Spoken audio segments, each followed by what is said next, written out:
ako ang pasalamat na ba mo na nagpukatan ba ako sa desisyon sa Supreme Court.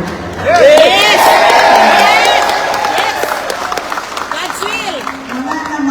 Wala namang Virgoy ka na. Ihatag ko naman ito kanan sa Ginoo. Yes, amen. Itawat ka na ko ba? Ilan ako, bisan kung sa'yo may tabo, yan ako, okay na kapalaran. Diba? So wala naman buhaton, ulat lang ko diri, tanawang ako, o asa ko dalon sa Ginoo. Pero sa kadaghan, sa mga Dagawenyo, sa ako ang mga kaisiunang Pilipino mag-ampo, sa tanaw na ko, nakadungog yun ang Ginoo.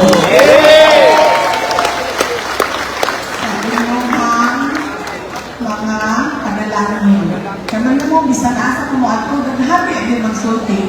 Nagdarasal ako para sa iyo. Nagdarasal kami para sa iyo at kay former President Rodrigo Duterte. Munang dako ang pasalamat. Kasi tanaw na ako, kung ako na po ang nag-ampo, dito, maminaw ang Ginoo.